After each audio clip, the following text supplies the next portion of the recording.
Құрметтім, қалдарыңыз қалай? Сіздермен бірге Нәзік Жан каналы және мен Гүлжан Анарбайқызы. Бүгінгі тақырыпта иманды күшейтетін 3 нәрсе жайлы айтатын боламыз. Әрине, кейде біздің иманымыз әлсіреп тұрады, иә. Сол үшін иманды күшейтудің жолдарын айтатын боламын.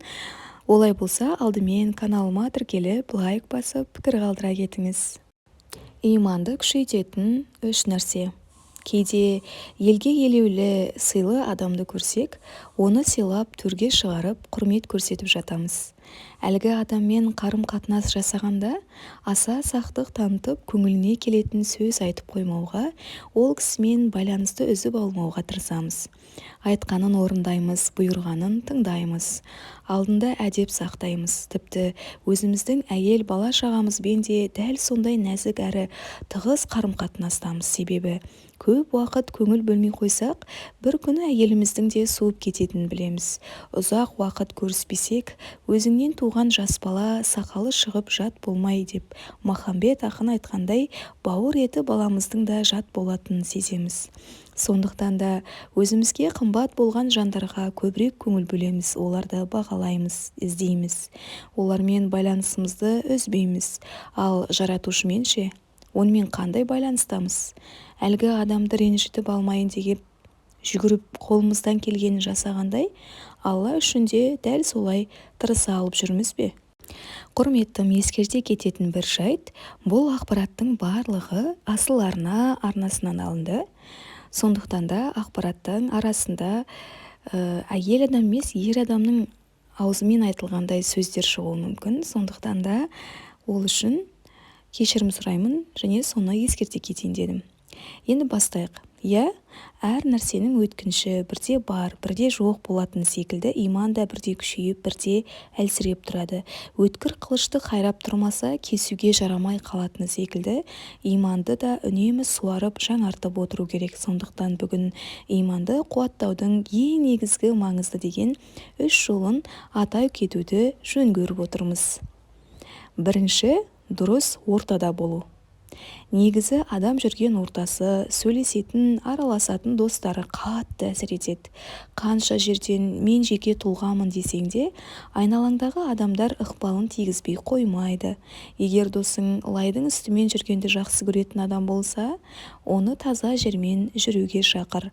Көнбесе өзің алыста, себебі сен қанша таза жермен жүрсең де лайдың үстінде жүрген досың бір күні саған да батпағын жағады. Арада біраз уақыт өткенде үстіңді былғайды, сөйте бір күні өзіңде қара батпақтың ішіне қалай кіріп кеткеніңді байқамай қаларсың. Ал қандай адаммен дос болу керек деген сұраққа түсі игі, жаны ізгі, сөзі дұрыс, ісі тиянақты адамдармен жолдас болу керек деп жауап берер едік. Себебі адам досының дінінде ең жақсы дос Құдайды ұмытсаң есіңе салатын, ал ойлап отырсаң көмектесетін дос. Ендеше жаныңа бірігіп күнә жасайтын емес, жұмылып Құдай риза болатын істерді атқаратын жандарды жина.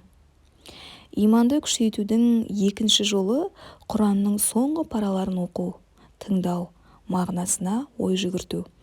Расында Құрандағы меккелік, яғни Меккеде түскен соңғы сүрелер Алланың алдына баратын күнді, қияметті еске салады және Құранның соңғы параларында бір Аллаға сыйыну, жәрдемнің де, азаптың да Алладан болатынын, еш нәрсе Алланың қалауынсыз, білімінсіз болмайтынын, Құдайдың құдіреті жайында көп айтылады. Сондықтан Алланың сөзін оқып, тыңдап, оның мағыналарына ой жүгіртіп, түсіндірмелерін оқыған адамның әлбетте иманы көтеріледі, жүрегі тазарады, санасы нұрланады.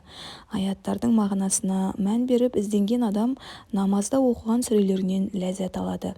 Иманның басқа еш нәрсемен салыстыруға келмейтінін тәп-тәтті дәмін татады. Сондықтан иманым күшейсін деген адам Алланың сөзі болған қасиетті Құранға көңіл бөлуі керек.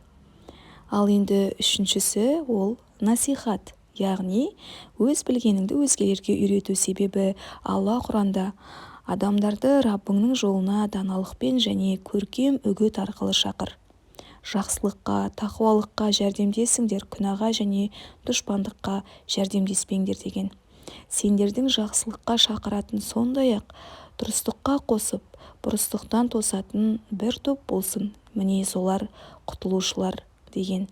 Сондай-ақ ардақты елшіміз Мұхаммед, оған Алланың игілігімен сәлемі болсын, жақсылыққа шақырушыларға соны жасағандардың сауабындай сауап жазылады деген.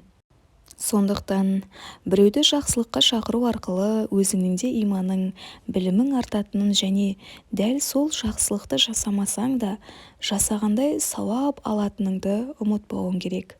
Міне бұл ең үлкен байлық, ең үлкен қазына болған жүректегі иманды күшейтудің ең маңызды үш жолы. Алла баршамызды ойы азат, жаны таза, иманды құлдардың қатарынан етсін. Құрметтім, егер сізге бүгінгі тақырып ұнаған болса, каналыма тіркеліп, лайк басып, пікір қалдыруды ұмытпаңыз. Және де осы айтқан, естіген білімдеріңіз бойынша амал етуді әдетке айналдырыңыздар. Әрине, ислам діні әрекетке әрдайым шақыратын дін.